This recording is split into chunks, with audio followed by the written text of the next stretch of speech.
सीतारामचन्द्राभ्यां नमः।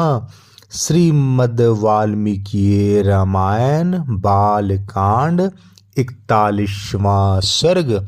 सगर की आज्ञा से अंशुमान का रसातल में जाकर घोड़े को ले आना और अपने चाचाओं के निधन का समाचार सुनाना।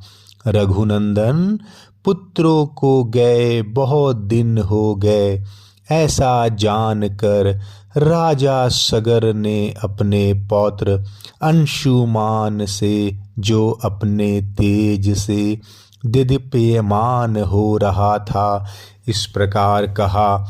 वत्स, तुम शूरवीर विद्वान तथा अपने पूर्वजों के तुल तेजस्वी हो। तुम भी अपने चाचाओं के पथ का अनुसरण करो और उस चोर का पता लगाओ जिसने मेरे यज्ञ संबंधी अश्व का अपहरण कर लिया है। देखो, पृथ्वी के भीतर बड़े बड़े बलवान जीव रहते हैं, अतः उनसे टक्कर लेने के लिए तुम तलवार और धनुष भी लेते जाओ।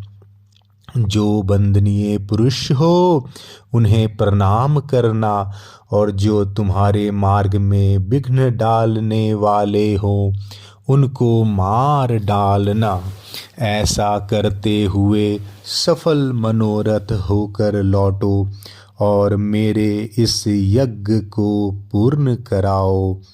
महात्मा सगर के ऐसा कहने पर शीघ्रता पूर्वक पराक्रम कर दिखाने वाला वीरवर अंशुमान धनुष और तलवार लेकर चल दिया। नरश्रेष्ठ, उसके महामनस्वी चाचाओं ने पृथ्वी के भीतर जो मार्ग बना दिया था, उसी पर वह राजा सगर से प्रेरित होकर गया।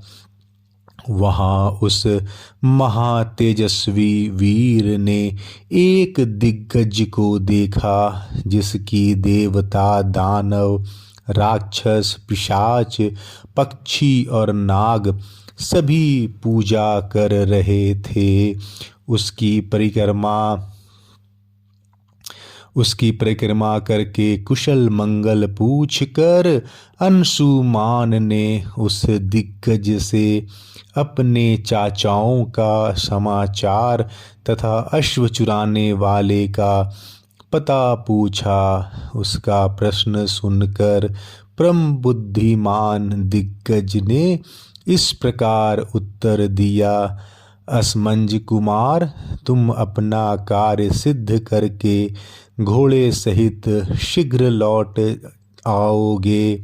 उसकी यह बात सुनकर अंशुमान ने क्रमशः सभी दिग्गजों से न्याय अनुसार उक्त प्रश्न पूछना आरंभ किया। वाक्य के मर्म को समझने तथा बोलने में कुशल उस समस्त दिग्गजों ने अंशुमान का सत्कार किया और यह शुभ कामना प्रकट की कि तुम घोड़े सहित लौट आओगे। उनका यह आशीर्वाद सुनकर अंशुमान शीघ्रता पूर्वक पैर बढ़ाता हुआ उस स्थान पर जा पहुँचा जहाँ उसके चाचा सगर पुत्र राख के ढेर हुए पड़े थे। उनके वध से असमंज पुत्र अंशुमान को बड़ा दुख हुआ।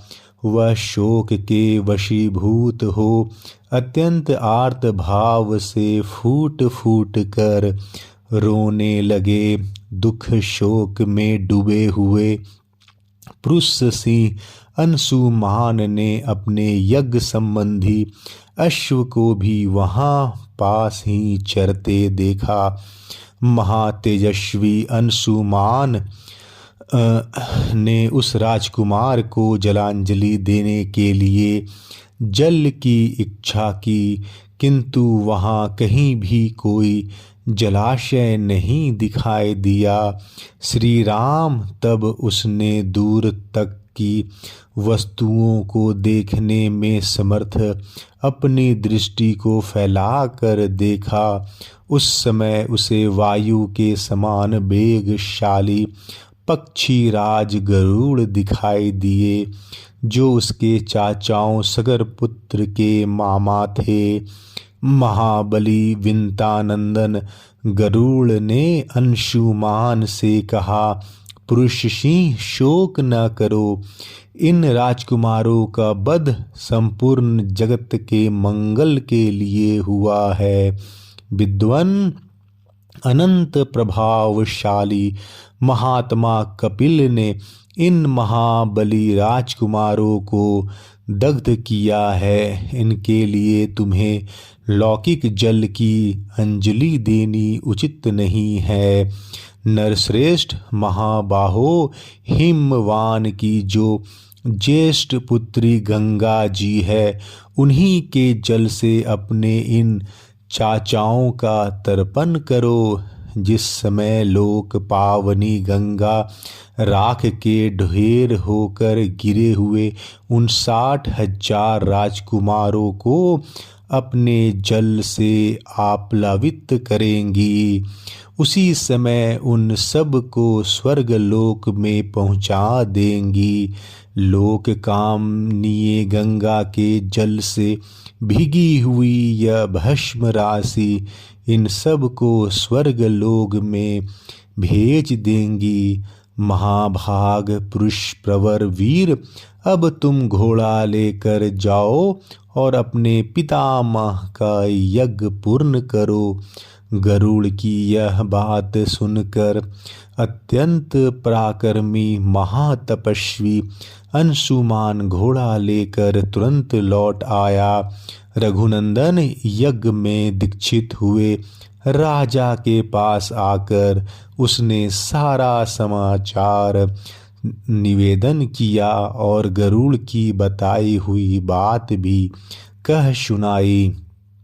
अंशुमान के मुख से यह भयंकर समाचार सुनकर राजा सगर ने कल्पोक्त नियम के अनुसार अपना यज्ञ विधिवत पूर्ण किया। यज्ञ समाप्त करके पृथ्वीपति महाराज सगर अपनी राजधानी को लौट आए। वहां आने पर उन्होंने गंगा जी को ले आने के विषय में बहुत विचार किया, किंतु वे किसी निश्चय पर न पहुंच सके। दीर्घ काल तक विचार करने पर भी उन्हें कोई निश्चित उपाय नहीं सूझा और 30,000 वर्ष तक राज करके वे स्वर्ग लोक को चले गए। 41वां सर्ग समाप्त। जय श्री राम।